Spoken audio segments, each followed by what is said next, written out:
Thanks for tuning into the Hidden Tracks podcast. You can find us wherever you find podcasts or listen to music. When you have an opportunity, please give us a 5-star review, write a little note, tell us how we're doing. We really appreciate it. It helps us keep this thing going. If you want to reach out to us, you can find us at Facebook at Hidden Tracks.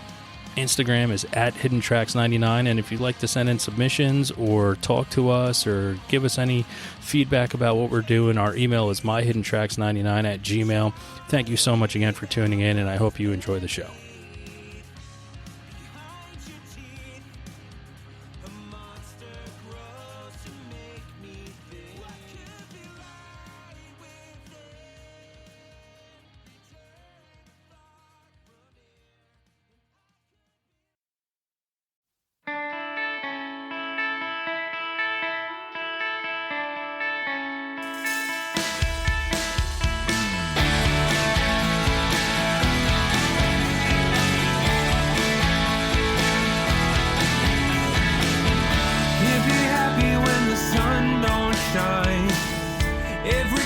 Turns to black and white.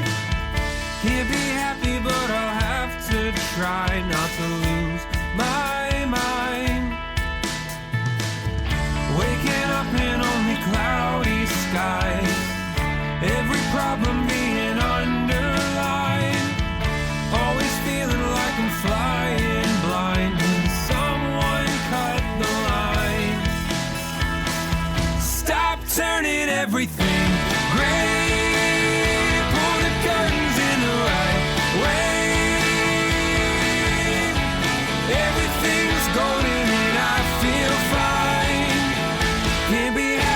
the sun don't shine.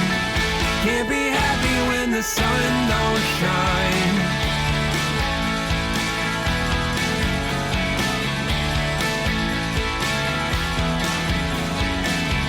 Maybe if I stop the sun from rising, a lack of color won't be so surprising.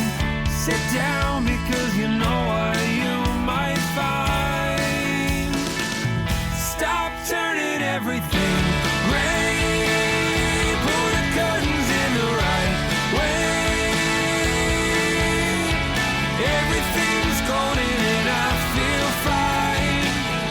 Can't be happy when the sun don't shine. Can't be happy when the sun don't shine. Word of warning every morning, undercover golden lover. Clear the sky, wonder why I can't get myself to sleep at night. Try to sing, not a thing. Try to fly a broken wing. One more cup of coffee. What's up, everybody? I have Luke from the awesome band Luke and the Second Coming. I was delighted to have someone send me their music, which will be coming out in July. I've run through the album a number of times, and most recently on my car ride about 20 minutes ago. So welcome to the show, Luke. How you doing, man? I'm good. Thanks for having me.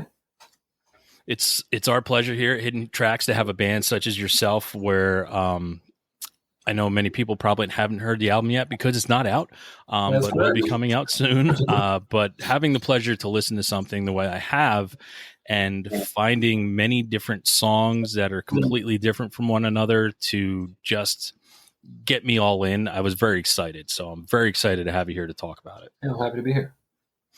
So why don't you give us a little background on Luke and the Second Coming, how this came together? Yeah. Me and my good friend Ben, he plays the drums in Luke and the Second Coming. We were in our first band together probably about 10 years ago. And we were like just out of college. We were like starting to write some original music. And that's when I really learned that, like writing songs is something that like I really am passionate about and something that I feel that I've gotten, pretty good at and kind of was already sort of a natural talent at to some degree. It was one of the first things that I found that I was like, this is something that I can really pour myself into and have a craft, right? Yeah. And so we were in that band for 2 or 3 years, and then he ended up moving away to Chicago. I played in some other bands for a number of years. And then fast forward through the pandemic, he moved home. And, we just kind of started talking again. We like soundproofed his garage to record drums. And, at first we were just thinking like, hey, this is going to be a vanity project. We're going to make some, I haven't stopped writing. We still love playing music together. So, we just thought we'd record songs and release them for our own sake. And then it started becoming a conversation of, well, why don't we play live? Why don't we do this, this, and that? And then one of my goals was to just sort of bring everything that I've done and written under one sort of, corporate umbrella, one name. So the album that we made is actually kind of our like greatest hits, quote unquote. It's like, the 10 songs we thought were the best 10 songs that I'd ever written. And we, kind of took them back to the drawing board, made them the best songs that we could. And that's what's on the album. So I feel like I may have veered a little bit today. Was there any other parts of the question I should revisit? No, it was essentially, how everything came together. Cool. Yeah. Just one thing after another, Awesome. So you're putting your greatest hits together, right? And I mean, that's always, I would think, a hard thing to do. You're trying to whittle down your 10 greatest hits. So what was the process like of going through and saying, okay, this one is one and this one isn't? Like, how do you throw something away? Well, so we're not throwing anything away per se. I like that you always have like, to me, there's like two different approaches to writing. You can either be the guy that's gonna, write 100 songs and keep 10 of them, or like I tend to just be somebody who like, if I'm not feeling it, I don't finish it, and it doesn't become something that he's thrown away. It just kind of sits on the back burner, and maybe I forget about it, or maybe it comes out and becomes something else later. But as far as like choosing songs, finished songs, we just kind of picked the 10 that we thought were going to be like the most like easy for anybody to get into on a first listen, right? We didn't really want there to be any like slow burn deep cuts, right? We were like, yeah. It was like the first Killers album. We were like, every song's got to be a single, right? So anything that we cut, we'll just end up doing later. We just had a rule of 10 songs. So, yeah. And I mean, that brings up where you would think that you're putting all this together, every song's a single. But if you met someone that never heard your band before, what one of those 10 songs do you think you would play for them? If it's a total stranger, probably Sun Don't Shine, just because it's like I don't know, it's very just digestible right off the bat. 10 seconds into the song, you're like, yeah, this is a good song. it's familiar, but I really could comfortably show any of these 10 and be like, this is a song that my band wrote, and I think this is why you like my I'd be pretty judgy of looking at the person when I picked a song, because I have the songs that I would play for someone, and almost depending on what, judging a book by its cover, I have the two songs that I would play for someone, and they're 100% I think completely different versions of the band, which is why I would like look at them and just be like, no, this one's for you and this one's for you. So what are your two songs? I know, and Makes Sense. Oh, well, thank you. I know is one of the two that we kind of didn't. I know, and On Fire were the two that had not been released under previous bands. So yeah, it's good to hear that. And On Fire, on the tracks that I got is on after Makes Sense, and I kind of went back and forth between those two. So there you go. Now, growing up, when music hit you for the first time in your life, do you remember that moment as a child when the first time you heard music? There's stages, okay? And I don't want to explain it, but there's certain stages. The first time you hear something, then the first time that you connect with, perfectly, and then when you get to later stages in life, something that you're like, okay, this is where I'm going. But do you remember the first time you connected as a child with something? So honestly, like I had a really sparse like musical childhood. I didn't really get into music till I was in like 8th grade or so. I got to start playing music, right? And it took me a really long time, actually. Like, I was probably 20 before I wrote a song the first time. So, there's a lot of different answers, I think, to that question. But, when I really started writing, I was spinning, the Jimmy World album that had just come out. It was Damage. It was like their 7th album or something, not one of the good ones. And then the Decemberists had just put out The King is Dead. So those were the two that I was like this is the music I want to write, and like this is where it's at, you know. Now, not having that, if you're saying you didn't play music till 8th grade, but what were you listening? Were you listening to music up until that point? Like, what was it that got you kind of focused to want to listen to music and be a part and do stuff? Yeah. The first album that I really, really remember like connecting with and being like, this is where it's at. Reliant K's There's no better way to pronounce that album title, but hopefully you can hear that. Yeah. But I heard it. Yeah, so I was like raised like I could only really listen to like Christian music, and so like Reliant K was like the band, right? I was like, this is it. This is awesome. And just different stuff in that vein. I'm sure the youth group kids could, know all of my recommendations. Well, you're one of many who's been on this group, and I think it's pretty interesting when it comes down to it, especially talking about that youth group stuff. Because honestly, if you go through the people who've been on the show and hear their story, a lot of it has come like through that type of music. And I think a lot for me for truly getting into a lot of music, I was in youth group, and it was Young Life, and there'd be guitar, there'd be singing, and you'd find all these other bands, and there was a way to get into something. And I think that just, brought into, I grew up, kind of punk rock, and it was that DIY community. But with the Young Life, I started to get the, I want to say the harmonies and the melodies in the music, and you would find other bands, and like, there were certain record labels that were labeled Christian rock, but it was, alt rock, emo, pop punk, like the Tooth and Nails. And that's where bands came from. And I think it's an interesting story, because a lot of people have that story and that background of that type of music kind of shaping them. Yeah, absolutely. Yeah. I mean, I learned a lot of, a lot of my music, just like honing was, playing in worship bands and whatnot. So it definitely was a formative part of my life, but, missed out on a lot of good music when I was a kid. Hey man, I had to trade a Beastie Boys tape when I was a child, Licensed to Ill, for a Michael W. Smith tape, because I wasn't allowed to have it. So yeah. I would never have been able to have Licensed to Ill. Yeah, I think somebody gave it to me, like my brother's but I had Jesus friend or whatever. Cassette. Yeah. A DC Talk, right? Yeah. Yeah. See where we are right now? We all get it. So when you started playing music, what was it that you gravitated to when playing music? What was there, an instrument or style, or were you just trying to figure it out as you went along? Well, so it's funny. Like I playing with Luke and the Second Coming is the first time that I've just been a singer in a band. Like I've always been a guitarist frontman, and like it took me a really long time to realize that like that's what I was meant to do, right? Like I don't need to play an instrument. I'm just happy to like, be. Do you not need to, or do you not want to? Because those are two different things. I just don't want to. Okay. Yeah. I mean, I don't need to, and I don't want to, right?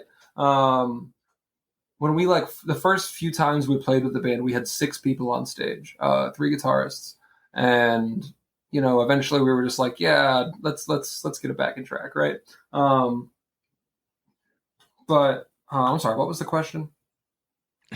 I really got the instrument that you kind of So my I took a couple years of piano lessons, and I was like just starting to kind of understand music through that, but I like wasn't that good at playing the piano, right?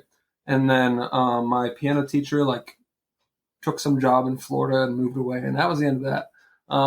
But then like my little brother had a guitar, and he left a guitar tab for the song Your Guardian Angel by the Red Jumpsuit Apparatus sitting next to it. And like I was like, I can do this. So I picked it up, and that's how I learned to play guitar. And I was just kind of able to like translate what I'd learned in terms of like music theory from that, right? And then I started to get into a lot of like roots revival folk rock, and like the Avett Brothers made the album Emotionalism and their album Mignonette, and those two were like really formative on like what to me was like really great songwriting. And I just kind of like dove into those, and other music as well. But I've always had this sense of like, if you strip away the genre of something, like at the heart of it, there's always going to be a song, right? And the artists that had these really great songs were the ones that I always gravitated towards. And I was like, I want to do that. So Yeah, and I mean genre labeling, it's so tough now with all the subs and that's why I always just go to a great song's a great fucking song, no matter what you think it falls into. You know, people can have great fucking songs and it's totally fine. And if someone's like, oh, well, that's too poppy, well, it's just a great song. Just listen to it for what it is. Right. You know, don't try to label it, because as soon as you label something, someone's already turned off, right? If you say like the E word, the emo word, someone's like, nah, fuck that. I don't like emo. Yeah, right. No, it's music. Just give it a chance. If I didn't tell you what it was and you would listen to it, you're going to hear something that's going to connect with you. And that's what music does. You find a way to connect with it regardless of what genre it's in, especially if it's a good song. You basically take that tab book, you start playing guitar. Was there a rush? Because I know as a child, when someone had a musical instrument, you're rushing to find other friends with musical instruments and trying to create a band, whether it's for a day and just coming up with band names, or was there a rush to do something like that as a kid picking up an instrument, or was it a private thing for you? Well, so, I did start a band, but what was the name of it? What was the name? We were a cover band. The band was called Men. Okay. Okay. Simple. Yeah, you know. It was a joke because you know, we go, hey, you like men? that was the band name. But sorry, your question was there a rush to play stuff? So I had always been surrounded by people that were playing, right? And like I was the odd man out because like I was just a singer, but like I wasn't that good at it yet, right? So I guess I felt like I needed to like compete with these people around me. I was like, well, if you're going to play guitar, I guess I got to do that too.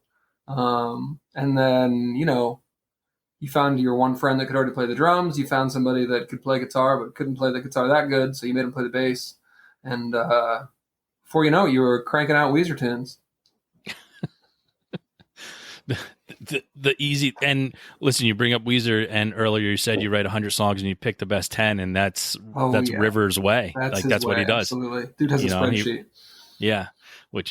That's crazy. Now, okay, you gave me the band name Men. What was the worst name of a band you were in?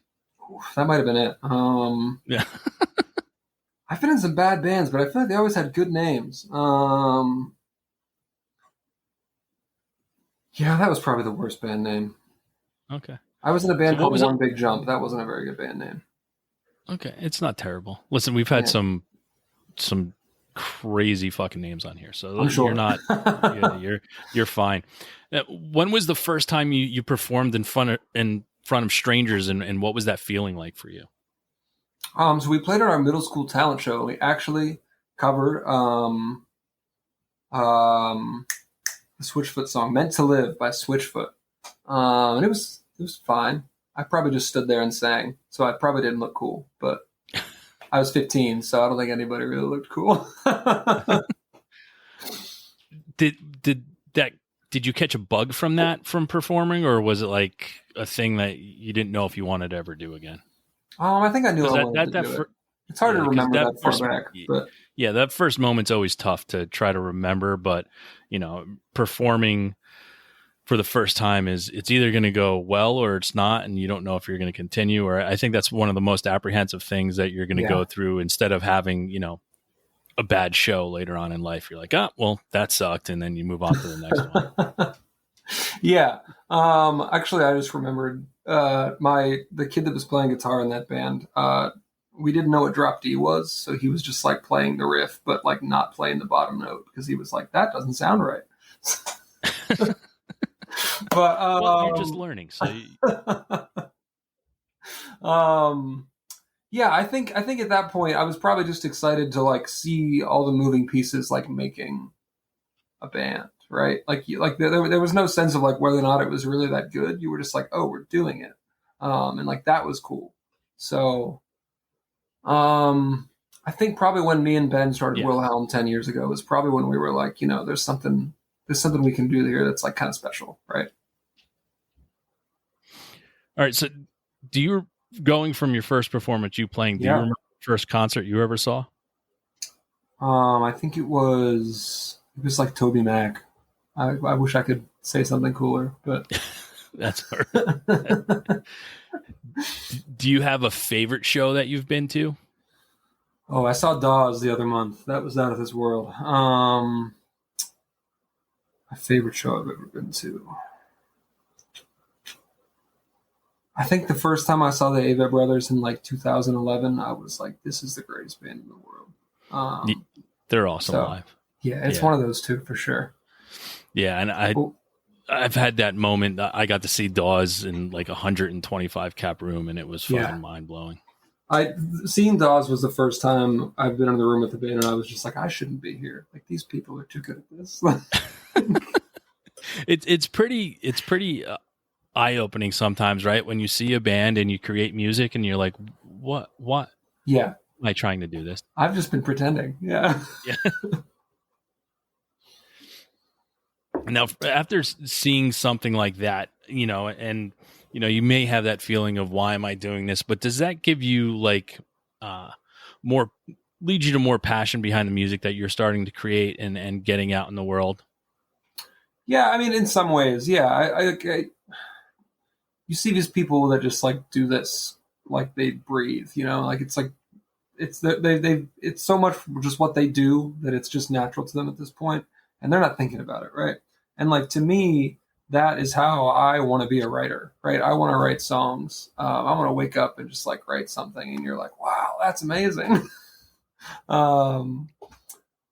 But as far as, I mean, when I talk about Dawes, I'm talking about like Taylor and Lee can like shred their guitar and organ all day long and like turn a 4-minute song into a 12-minute song. And I am fully aware that that's never going to be something that I do. So being as passionate about songwriting as you are, do you find it that you live your life in songwriting, like in everyday experiences? I definitely would have said yes at one point. I really slowed down in recent years, I think, just because for a time I was like writing more than I was releasing things, and I was like, I don't really need to be doing this, right? So I think I've just got a little maybe burned out in that way. It's actually something I've been trying to do more of lately, but because it can consume you when that's all you're thinking about. Well, also, like I'm very much like, I'm not afraid to admit that I like need an audience, right? I do it on one hand because I like doing it. I want to be good at it, but I want other people to know I'm good at it. So when you've written 40 songs in 2 years and haven't released any of them, you lose some of the push, I guess. Yeah. Now, drawing from that and creating songs, is there something that gives you more inspiration than something else when writing a new song? Like, do you find it easier to, see a beautiful sunrise and write a song about it, or having heartache and writing a song about that? Like, is there something that you draw inspiration from when you just get down and write those 40 songs? I mean, I think it's just part of being human, but like when bad things happen, it's easier to write about bad things. I don't know if that's across the board, but I guess maybe it might have something to do with what makes me think a song is interesting. If there's like not a conflict, I probably am not going to write that song. But I think mostly it's when you have something to say that can't be said in like the words we have, Yeah, no, absolutely. And I it is funny because it's a lot of songs are not happy songs, right? I would say the majority, Totally. it would pendulum may be like 90-10, right? On good song, happy songs, 10% out there in the world, and the rest are written off of something that usually bad, and it becomes a cathartic thing to write a song because you get to say your feelings without actually saying your feelings, right? Yeah.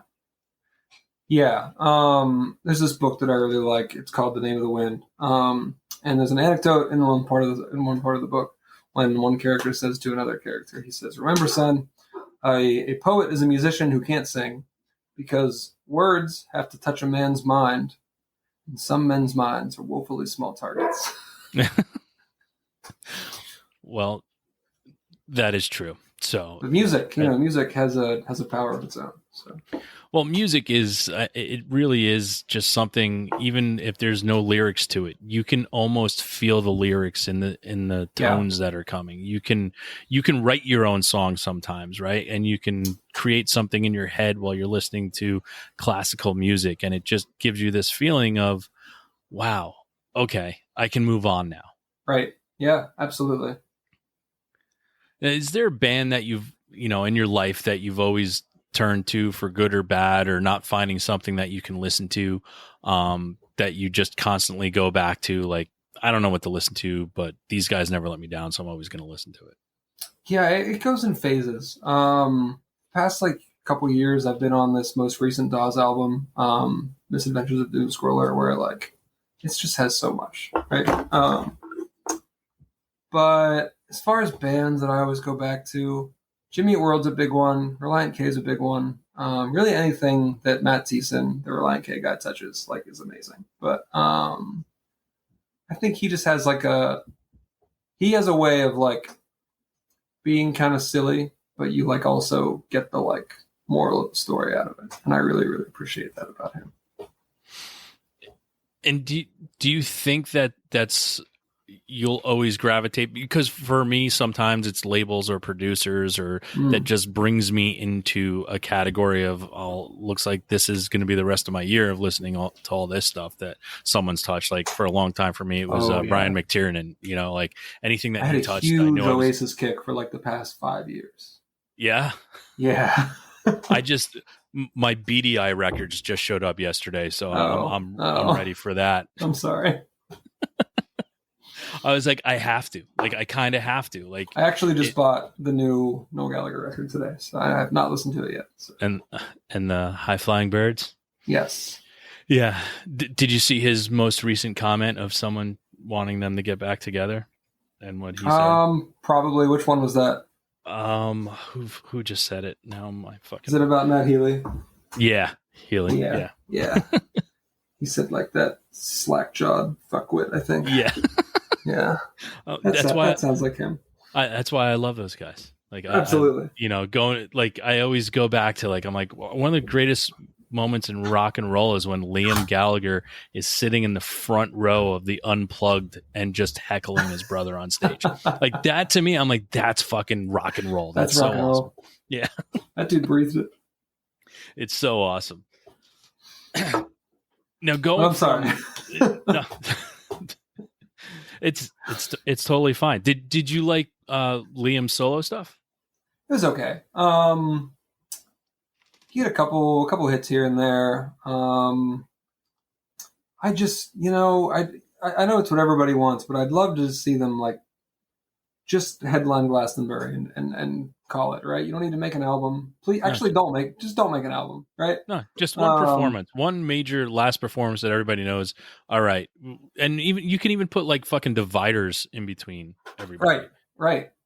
But like, if you watch like I watch a good bit of Liam's like live content on the internet, and like high budget Oasis is like awesome, and that's all he's doing. It's like playing the first two Oasis records and like his hits, and that's what we all want. Yeah, and I think it's hysterical that Noel doesn't touch any of those songs, really. Right. Yeah, he'll play Don't Look Back in Anger, and just that's it. Yeah. Yeah. Is there a band? Is that? I would venture to say you probably never had an opportunity to see them, right? Absolutely not. No. Okay. Now, other than Oasis, is there another band that you wish you were able to see them perform live at some point? Or maybe a band that's even still a band today that you just can't wait to see. I mean, Nirvana, obviously. I think everybody wants that. Bands that I wish I could have seen. I'm old enough Taylor to say Swift that you did see Nirvana. Yeah, I did. I'm old enough to say I saw all those grunge bands in like small rooms. That's awesome. I would have loved to see Taylor Swift pre-1989, but not now for $2,800 and no. I actually am going in a couple weeks. This is my fiance got tickets, but I'm a little mad about it. I feel like it's going to be like a football game where I'm like, yeah, I wish I was at home on the couch, you know? What's funny is I was actually tonight, I was next to someone who works at MetLife Stadium and was like, it was just 3 days of karaoke. Everyone was singing at the top of their lungs, and like, it was just crazy. 40,000 people singing. That's a good sales tactic, actually. I can get behind that. Yeah. Yeah. I think I would have really loved to see Outkast. I'm just like going through my Spotify library here, looking at stuff. Do you remember what you were listening to the day you got your driver's license? Oh man, no, I don't. I got my driver's license really late. I was like 18 by the time I had my driver's license. That's not really late. It's a year later than most people. Oh, I thought it was 16 that most people got it. I got it 17. I felt like at 18, that's like 7% of your life, so it feels like a long time. No, I don't know. I'd see any band, The Format, that's one I would have liked to see, The Format. Yeah, they were doing a 3-night run in New York City. Got canceled. Yeah, that sucked. I had tickets for Chicago, actually. Yeah, it was sad, but what are you gonna do? I saw Fun on the Some Nights tour. It was okay. Just okay? Yeah, Tegan and Sarah opened for them, and they were better. Oh, well, yeah, Tegan and Sarah are amazing. But you remember the last song you cried to? Cast Iron Steel at Jason Isbell. Wow. Came out last week. So nice. Did you see the doc that was on about him? No, I need to watch it. I heard that it exists. I haven't watched it. Yeah, that's watch that. Yeah, I'm actually seeing him in July, so I'm very excited about that. I saw him a year ago too. That's awesome. Yeah, what are your plans for Luke and the Second Coming and shows and stuff? What are you looking forward to? So we try to like only play shows when we can like play a real stage. I've done the whole like DIY touring business, and I'm just kind of getting too old for it. And I can like just kind of play, I don't know, be a Fiona Apple character and just like quietly put my things out from my bedroom. But we're playing, some of the best work comes out that way. So truly, and like I'm having to accept that like I'm not like funny on the internet. Like I'm never gonna have like a famous TikTok account. I just gotta make my music and be happy with that. But we're playing in August in Menneson. There's like a local. It's called Raise Your Voice Fest. I'm really trying to put together a big like holiday headliner. That's something we did with Wilhelm for 3 or 4 years, and we would always like get some sort of like local like charity or fundraiser involved, and just like donate all the money from it to that and try to pack out a room and play some punk rock Christmas tunes. Is there some like local bands that you just absolutely adore and you just don't understand why they're not getting more well known? I don't. That's a bad answer, but I really don't. Wow. I don't know. I like didn't do well in the DIY communities because like I just like pop music that sounds like other stuff. And that's not what's out there. So you found it hard to be in that community because you just felt it was your tastes were different than other people? I guess I just felt like I felt like I wasn't like in the club, right? Like everybody was like on this, everybody kind of had this sound they were doing, and I was like, I don't know how to do that. I don't want to do that. So I don't know. It wasn't for me, right? How did you find the people then that you create with now? If to do that, because a lot of that usually comes from that DIY scene and meeting at shows, and so what was that process like of helping this group of people help you reach the vision of what you thought your new music would be? Well, so I kind of create in a vacuum, like by myself most of the time. We did our record, like Ben did the drums in his garage and sent them to me, and I just did the rest in my office. But how did I find them? Me and Ben, like our parents were neighbors, right? So I've known Ben probably longer than I've known that I was myself, right? The guy that's playing bass for us, Matt Scott, Ben knew him through high school, and he called him, and we just recruited this guitarist who like goes to church with Ben. So it's all just church kids. Well, it works. I'll give you that. Hey, well, thank you. It's weird. I do kind of like in some ways like regret the time that I spent in the DIY scene, because I was kind of like not focused on just making connections and like networking, and instead I was just like, I don't really like this, and now like I just don't know anybody from there. And it's just like I should have more to show for this. Well, here's it. Do you think that's because maybe you felt that you were different, or that you just didn't want to give it a chance? Because sometimes that, there's I go through it in my life all the time. Like there's certain things that I just don't want to give a chance to.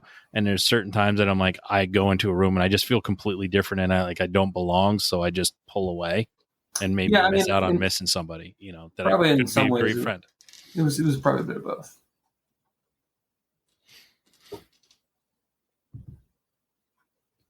But what are you going to do? Now, is there a certain artist or person? I mean, we already covered the Taylor Swift thing, and I think I've been through this with people so many times on the show. Like, it doesn't count as, like, that's fine. Everybody at some point is going to listen to Taylor Swift and find some really good stuff in it. But is there like another band or artist that you listen to that people would be really surprised because of the music you create that you get tons of enjoyment out of listening to?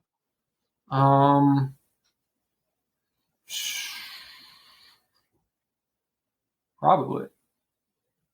I really like Run the Jewels. Does that count? I mean, I guess so. Surprising. It's surprising. I mean, it's fantastic, so it's hard to. Yeah. No, probably not. I mean, I'm like the most like boring vanilla music listener. Like I like Tom Petty and the Killers, and Oh, so you like good music? Okay, I like Walk the Moon. All right.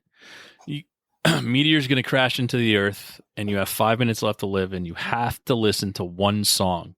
What song do you listen to? You said 5 minutes?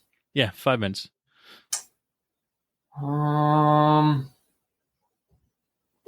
There's got to be an easy answer here. I think this is a big question. It's a big moment. You're right.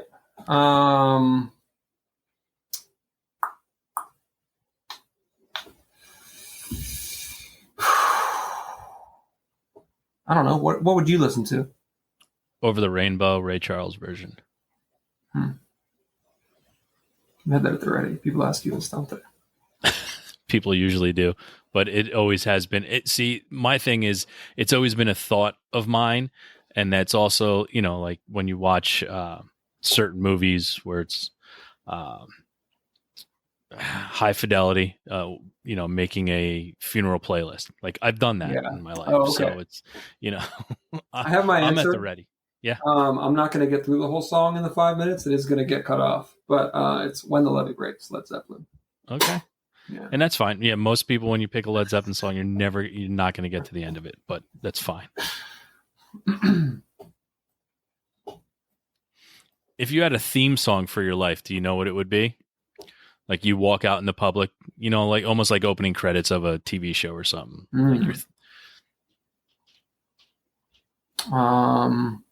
It's got to be a Relient K song. Let's be honest.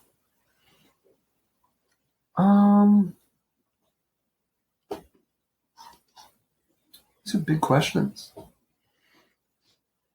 Listen, I'm filled with gotcha questions. How quickly do people answer these most of the time? Listen, it varies. I mean, I'm not going to lie. I do sometimes have to do a lot of editing down on silent time, but that's okay. Yeah. It's part of my job. Oh, okay. I guess that'll make me feel a little bit less bad about that then. Some people cheat and listen to the show and are ready for some of the questions. And I'm Oh, like, yeah, I didn't do my homework. Yeah. yeah. And I'm like, you motherfucker. I'm like, you listen. I try to tell people not to listen until they've been on the show. One guy was answering questions before I asked them. I'm like, dude, stop. Let me do my job. Yeah. Yeah. Come Stop.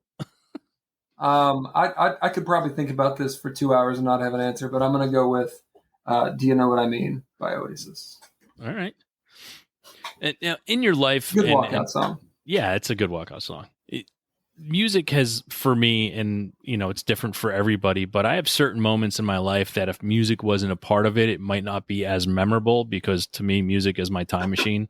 Yeah. Like when you hear something, you get the smells and that moment all over again in your head. Absolutely. Do you have a moment in your life that if that music was a part of, that you can just never forget, and you have that soundtrack in your head at all times when you hear that song?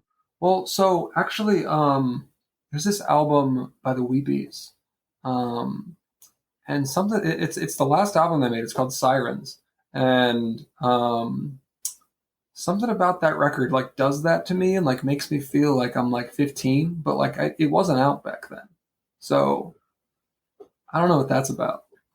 That is weird, but it's great. It never fails. Oh man, the thing is that like all the music that I like really liked when I was younger, I like still listen to all the time. So I've probably just worn the effect off, So you've rubbed that cream so far in that it just gives you no more feeling. Right.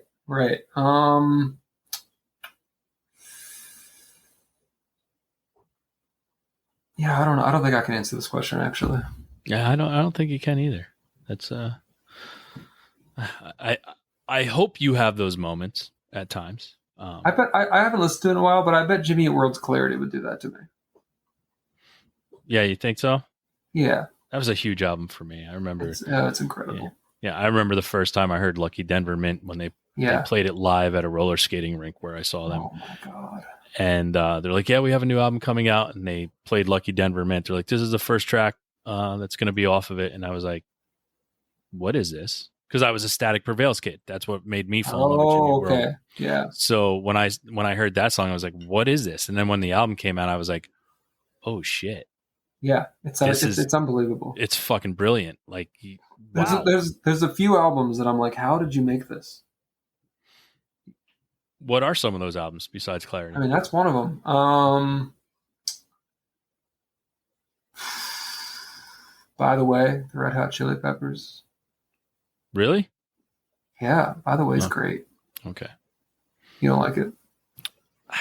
I don't understand the Chili Peppers. I don't get it. Well, By the Way is better than the rest of it, but Chili Peppers fans are going to crucify me. But yeah, I get into things with people. Like the other day, it was funny. I'm out, and all my playlists that I create are like 16 hours long. Oh, okay. And I had put on a playlist. I was with a buddy, and all of a sudden, a Red Hot Chili Peppers song came on, and I was like, "All right." And he looks at me. He's like, "Really?" I go, there's no chance that any Chili Peppers would ever show up. And he's like, that fucking Spotify, man. If you don't have your certain things checked, he goes, they will just throw fucking songs on there. I'm like, but I don't listen to anything that sounds like the fucking Chili Peppers. He goes, doesn't fucking matter. I'm of the opinion that Can't Stop by the Red Hot Chili Peppers is the least dislikable song ever made. All right. Now I'm going to have to go do my rule of 5 with that, because if someone turns that song on and you like don't want to dance, like you don't have a pulse. Well, that's me with Beck's album, Moons. It's weird. Like it comes on and I just start dancing. I'm like, what is going on right now? I'm not a dancer. To answer your question, I'd list the album At the Moon Base by Slaughter Beach Dog, and the album Fable by Benjamin Dunn and the Animal Orchestra.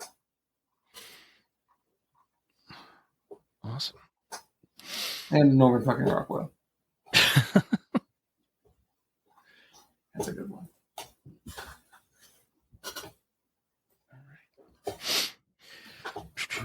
So you said you kind of created a greatest hits with what Yeah. you're going to be releasing. So do you have plans for a second greatest hits album? Yes and no. So, like I said, one of my like big goals with starting a new band was to just kind of put everything under one name.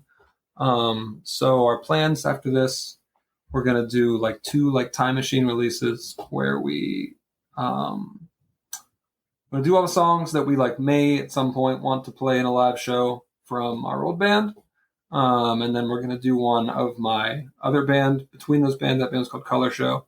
We're gonna take our best songs off that and kind of bring those back into the modern age, and then we'll be working on all new stuff. So. Awesome. So do you find it to pick and choose between other band, between Color Show and Luke Nissa? Like, do you try to separate the sound or the songs from different projects? It's always just this is gonna be funny, but it's always just like I have like a voice, and it's been pretty consistent across the things that I've written for, and it just is on a spectrum of like how depressed I've been, basically. So like Color Show is considerably darker material, but we picked the good ones. Make Sense was actually a Color Show tune. All right.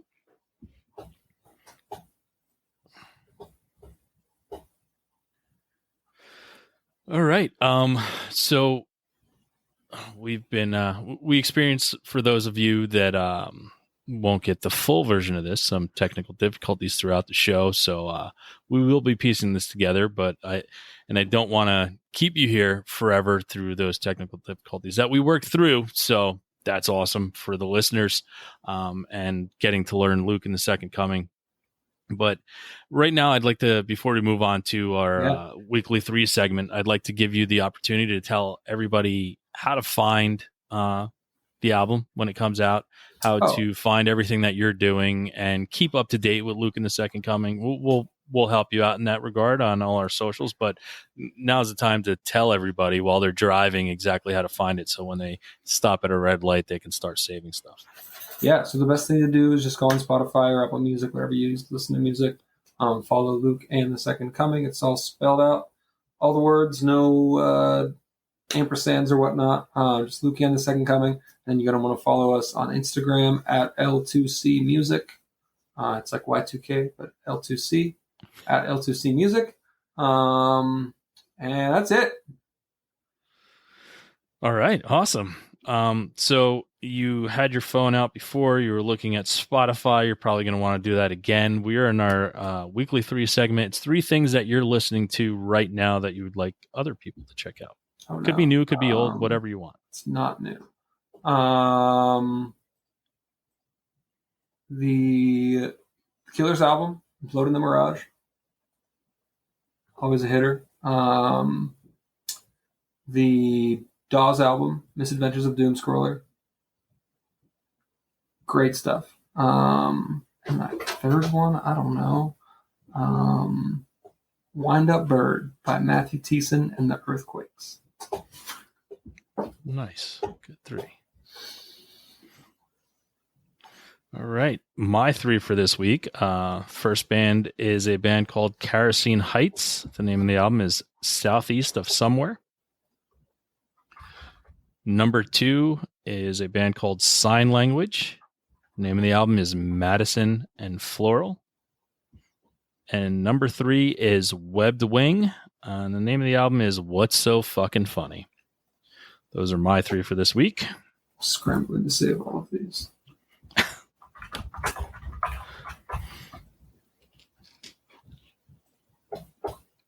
But Luke, thank you so much for taking some time out, being on the show, and I'd be remiss if I didn't say thank you for creating the music that brought us together, because that's the important part.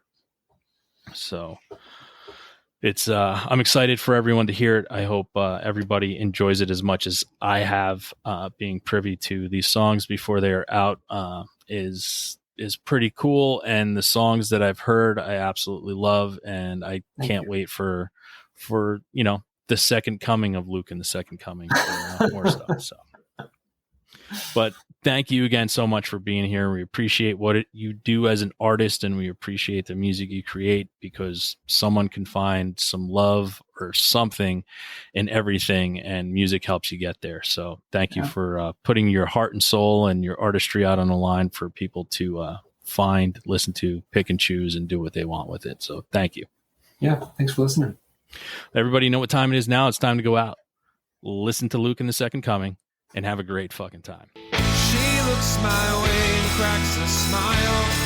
Now I just don't want to leave. She makes me feel like staying a while, and I simply can't believe. She looks away and her face turns red, and I can see inside her head. I see a picture of the two of us together, and she says I don't have to leave tonight, and we could stay up and watch the sunrise. We could walk beneath the streetlights, and you can take me home when morning comes. Can we escape from here or run away, my dear? You said this is how I feel. Don't get it, so you can't get it. I just can't help it. No string of words could make you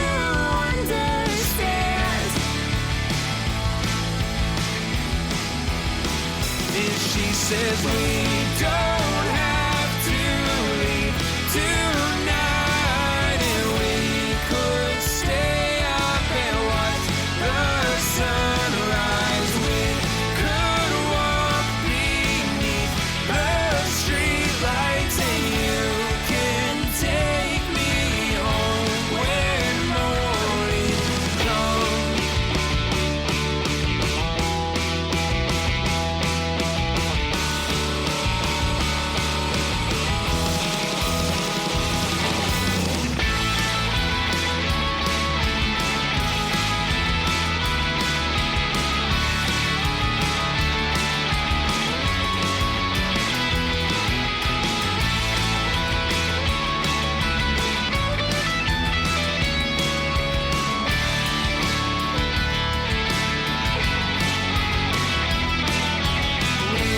Don't have to leave tonight, and we could stay up and watch the sunrise. We could walk beneath the streetlights, and you can take me home when morning.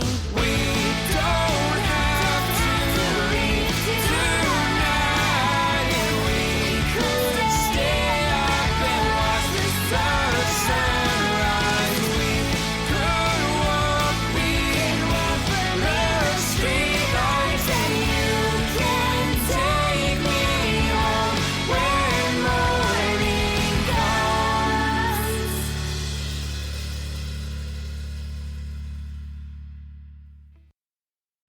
Thanks again for tuning into the Hidden Tracks podcast. We hope you enjoyed this week's show. Don't forget to follow us on Instagram at HiddenTracks99. Also, send all your submissions myhiddentracks99@gmail.com. Tune in next week. You may find your new favorite band, and don't forget to go out and have a great fucking time.